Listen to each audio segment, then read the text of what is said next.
So, the Zenin clan. You know, I already know what I'm gonna get in my comments. They're gonna be along the lines of, is giving, I don't want to see women in control and in power, is giving patriarchal and white imperialism, is giving all the things that women hate about you men today, honestly. And honestly, if you feel that way, honestly, I don't know what else to tell you personally.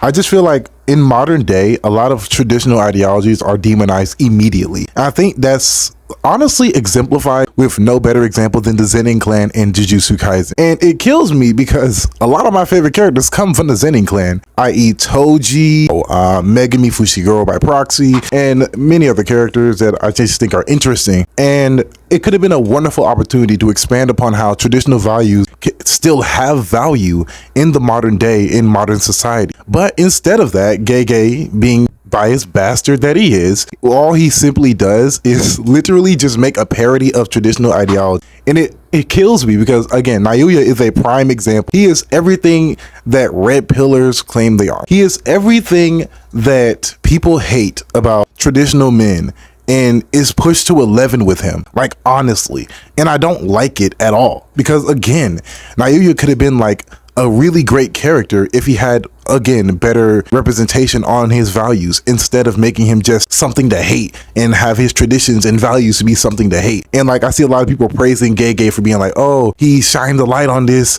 very serious issue with traditional values and traditional men. And it's like, at the end of the day, tradition shouldn't just be foregone. I think it should evolve with the time, but it doesn't mean you throw away those values just because, oh, a certain number of people don't like the harmful ideology of some of its believers. And it's like, with every group, there are always extremists. Like, I make jokes about feminists all the time, but I don't think the average everyday woman is a raging man hater. That just isn't the case at all. But I think, again, Gege just completely just missed a prime opportunity to expand upon traditional values, to expand upon the teachings that it will instill and that it does instill in a lot of people. The positivity of stoicism, of being strong, the positivity of even, again, having traditionalist values. You know, having a woman do more traditional things is never seen as a positive thing. At least it won't be seen as a positive thing as far as the Jujutsu Kaisen viewers are concerned, even Gege himself.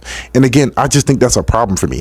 I don't like this idea that you have to parody and make fun of tradition, but in that same vein, you prop up this new way ideology. And again, Gege is he seems to be a very modern person. I don't know his age, but a lot of his character, a lot of his writing decisions, they lean me towards the younger side of things. I'm not going to hold you. It feels like Gege is a part of our generation sometimes. He might be a bit older, but, you know, to each their own. It just bothers me the way that no one even tries to see it from that point of view. I don't even think anyone's really made a video talking about it in that way, the way I'm talking about it now. It's just always, oh, the Zenin clan are just terrible people. Everyone in the Zenin clan are terrible people, because they genuinely are. Like 90% of the Zenin clan are assholes or shit stains and are the textbook way to not do tradition. But again, it could have been an opportunity to expand upon how traditional men still have a place in society, how traditional values still have a place in society. But again, like I said, instead, it's just, oh, let's just dog on tradition. Let's just dog on traditional men. Let's just dog on traditional culture. Let's just